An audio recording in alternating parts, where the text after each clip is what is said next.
بسم الله الرحمن الرحيم. الحمد لله رب العالمين، وأصلي وأسلم على نبينا محمد وعلى أهله وصحبه أجمعين. أما بعد. Explanation of a summary of Al-Aqeedatul Hamawiyyah of Ibn Taymiyyah. فتح رب البرية بتلخيص الهموية للشيخ الإسلام ابن تيمية، شرح إمام محمد بن صالح العثيمين. Explained by Sheikh Muhammad bin Salih al-Uthaymin rahimahullah. The reported statement of the Salaf regarding the attributes.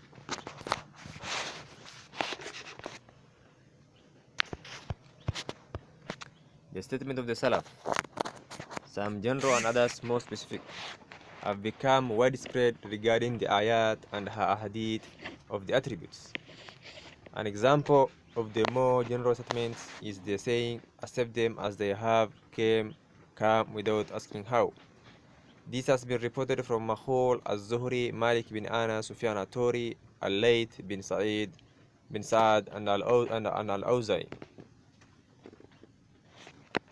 This expression contains a refutation of the Mu'atila, those who make ta'til, and the Mushabiyah, those who make tashbih. The statement, accept them as they have come, refute the Mu'atila, and without asking how, refute the Mushabiyah. Also in this statement is the proof that the Salaf have always acknowledged that the text of attribute contain actual correct meaning that befit Allah. This proof is from two angles. One, they said, accept them as they have come. Its meaning is to leave the text as they have come upon the intended meanings they indicate. Undoubtedly, they have come confirming actual meanings that befit Allah. Otherwise, if the Salaf did not believe the text confirmed actual meanings, then they will have said, accept their wordings and do not acknowledge and look into their meanings or something similar. Two, they said, without asking how. It's obvious that there is an affirmation of meanings to the text, because if they did not believe in affirming them, then they will not have needed to forbid asking how they are. In that case, the forbidding of seeking how will be fatal.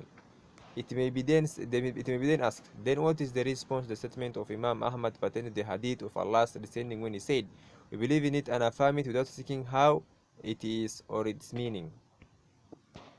We say the response to that is that the meaning of that Imam Ahmad was getting in his statement is the misinterpreted meaning that the Mu'atila from the Jahmiyyah and others had committed.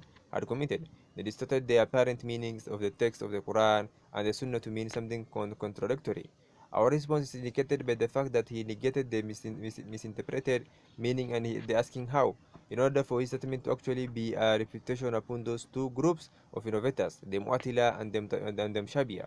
The explanation is also indicated by what Imam Ahmad said in regards to the statement of Muhammad ibn al-Hasan's statement. The scholars have universally agreed, all of them from the east to the west, upon having iman in the Quran and the authentic hadith that have come from the Messenger of Allah sallallahu pertaining to the attributes of the Lord, without making an explanation tafsir of them, without describing them, and without making them similar to anything else tashbih. Imam Ahmad said regarding this statement that the meaning of making the explanation of them or tafsir is the explanation of the Jahmiyyah who make ta'wil. They innovated the distorted explanation of the attributes in opposition of what the companions and their followers held regarding them of affirming them. This is also indication that explain the ayat and hadith of the attributes of two types. One, an acceptable explanation. It is what is in accordance with what the companions and their followers held of, affirming their meanings in a manner befitting to Allah and that agree with what is apparent from the Quran and Sunnah. Two, a rejected explanation. It is the whatever is in opposition to the mention above. Therefore, there could be an acceptable meaning as well as a rejected one according to what has preceded. If it is asked, is there a sense of how the attributes of Allah are? The answer is yes. There is how to them, but it's unknown to us. It is unknown to us because knowing how they are could only be known by actually witnessing how they are, but by witnessing something similar to them, or by way of some trustworthy information that has come about this. All of these means are non-existent pertaining to Allah's attribute. With this, it is understood that the statement of the Salaf without asking how means without making takif, seeking to understand how. It does not mean the absolute negation of how of them, and Allah knows best now.